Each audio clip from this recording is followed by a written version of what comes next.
Okay, so hey guys, welcome back to another predictions video, and in today's video I'm going to be predicting the Anderson versus Martin fight. If you are new around here then you haven't subscribed, please do so, like the video if you like the video, and let's get straight into it. So, going into this fight, Anderson is 14-0 with 14 KOs, and Martin is 29-3-1 with 26 KOs. This fight is a 10-round fight in the heavyweight division. Anderson's last fight was a win via stoppage in round 3 versus Arias, and Martin's last fight was a win via KO in round 4 versus Vargas. Martin is coming in on short notice. I believe it's about 2 to 3 weeks notice. So the opponent Anderson was supposed to face was Kosabutski, but of course that isn't happening anymore because of, I think, visa issues from him and something like that. So of course Martin's had to step in. I respect him for doing that. Of course this is a tough opponent to be taking on short notice, especially as Martin is still a top level guy, but I suppose to an extent it's showing that he still wants to be around that top level, and maybe he knows he's not going to have loads more chances, so he's just taking what he can get. Might be wrong, not too sure, but either way I respect him for taking this fight. Martin's losses have come against Ortiz in 2022, Kawanaki in 2018 and Joshua in 2016, so of course 3 creditable names there. Kawanaki was at a point in his career where he was doing very well. Ortiz, he put up a good fight against Ortiz, was having success in the earlier rounds, but did end up getting quite badly knocked out. And Joshua, it's Joshua, and that was prime kind of 2016 to 2019. Joshua was around the prime Joshua, so that is also a creditable loss. Anderson is 23 and Martin is 35, so of course it's going to play factors with Martin having more experience and Anderson being the less experienced but having the youthfulness on his side.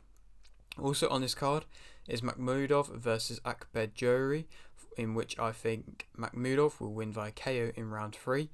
To be completely honest, I think Makhmudov is another killer in the heavyweight division alongside somebody like Anderson, but I think he is even more ruthless. I know that he's been the full distance once with Takam, and credit to Takam to go the full distance with him, but much other than that he's pretty much knocking everybody out within the first 3 rounds, and it's crazy how aggressively dominant he is, and it just shows that the heavyweight division do have some big people coming through, and that's not just in British boxing, that's also over in the States as well, and just lots of other fights, good fights, which I think somebody like a Makhmudov, when he gets to a world title fight, which won't be too far away, a Makhmudov versus Anderson fight would be huge, and a Makhmudov versus, say, depending on who's there at that point, Fabio Wardley fight, that could be a huge world title fight. There's big world title fights in the making that are up and coming and possibilities in the future, which are just entertaining for me especially. Moving back onto the Anderson Martin fight. Anderson as a fighter, he has the momentum of course. He's fast, immensely powerful, has great shot placements, accurate, great shot variety, good footwork, switches stances, developing his ring IQ, moving quickly, imposes his size, KOs pretty much for fun. He's dominating, he ups the tempo throughout, and he's consistent. I think the fact that he can up the tempo throughout is something which a lot of fighters can't always do, but he doesn't just start slow and then build his way up. He starts quite quickly and then just builds his way up to even quicker, and it just makes it pretty much unbearable for most of his opponents. And of course the power and the placement and the variety is just going to make things even harder, and the accuracy and the fact that he is developing that ring IQ, and it's something you can see. I think with knocking everybody out, it means you're not going to get many rounds, and it means that when you do have the rounds, you've got to take what you can get and develop from what you can get. And I think it will be interesting to a point where he does go the full length and does fight all the rounds. Then first of all, it'll be interesting if he's able to do it well, and second of all, it's what he can take away from that, which will also be interesting. But for the moment, he's an amazing fighter currently already. He's the first time, I believe, being a main event, so he's going to have that extra added pressure of course, and being in his hometown of Toledo, Ohio, additional pressure.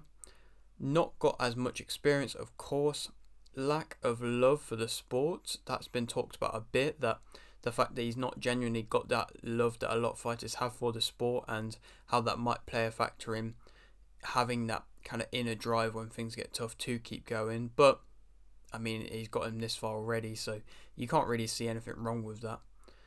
And he's struggled most against bigger opponents. I think he's never really fully struggled, but just a couple fights where he's possibly gone a little bit longer than he was wanted to. It's just been against the bigger opponents who's been wanting to impose themselves and come on a bit attacking. Completely honest, I don't know if that's what Martin's going to do, but it might be something that he might be looking at. But let's speak about Martin as a fighter. Of course, he's more experienced. He's fought at a higher level. He's patient. He's a good starter. Composed, picks his shots well, powerful, stiff jab. I like his stiff jab. Still fighting at a high level now. I mean, the fact that he came off the Ortiz loss and then won in emphatic fashion in his last fight, which is something which he definitely needed to do to prove that he is still a top level fighter, and he did that, and so credit to him to still be able to do that. But it is his stiff jab and of course his power and the fact that he is quite composed and will fight at a mid-range and is a good starter, and these things do play a factor in the way he's fighting now. And like I said, he had success against Ortiz early on, so he could possibly find success against Anderson early on, because it might be something a bit different from what Anderson's already faced, and somebody who maybe is going to put on a little bit more pressure, or is maybe gonna be used to being in the earlier rounds with somebody that's relentless and consistent, and compared to Martin might be able to fight off the back foot quite well and counter. Not entirely sure if that's what he's going to do, but it's just other things Anderson which may have not seen before. There is arguments and pretty much certainty that he is past his prime, to be completely honest, Martin. Of course, he is the former IBF heavyweight champion, and these days are just not really with him anymore. But, I mean, if he wins this fight, then he's pretty much back in it. But just for the moment, you kind of got to think that. He does overcommit to his shots. He can be thrown off a bit.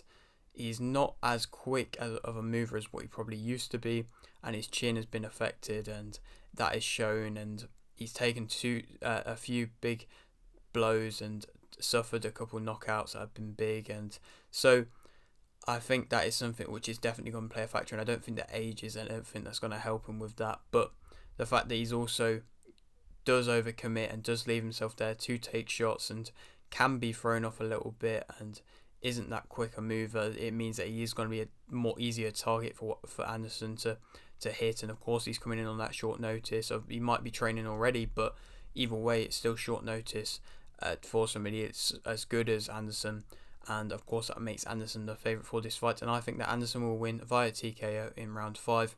I think, to completely honest, Anderson is just the youthfulness coming through, the better fighter, and overall just a more skillful fighter, and got more in his locker to be able to get him out. I think the only way that Martin could have success would just be behind a stiff jab continuously all night, but I don't think Anderson's just going to allow that to happen. So to be completely honest, I think Anderson's going to win via TKO in round 5. Relatively comfortable victory for him. And then possible opponents, I think Ortiz is a possible opponent if he is going to move up. I mean, Ortiz, he suffered a loss versus Ruiz, but still a top level guy, and that could be a good step up. Kosabutsky, wouldn't surprise me if that fight gets made next, if they can sort out the visa for him. Still a top ranked guy and an undefeated fighter. Or Ajagba, I do like that fight quite a lot. I think, of course, Ajagba's with top rank from what I know, and so he's at a more developed point in his career, but is also wanting these big fights and isn't possibly getting these big fights. And so I would definitely love to see this fight happen if that is going to happen. I'm not entirely sure, but I feel like Top Rank aren't afraid to put Anderson in with anybody now, to be completely honest, and I like that mindset and I like how that is playing out. But yeah, that is it for today's video. Hope you enjoy. Like if you like this, subscribe if you're new, and thanks for watching.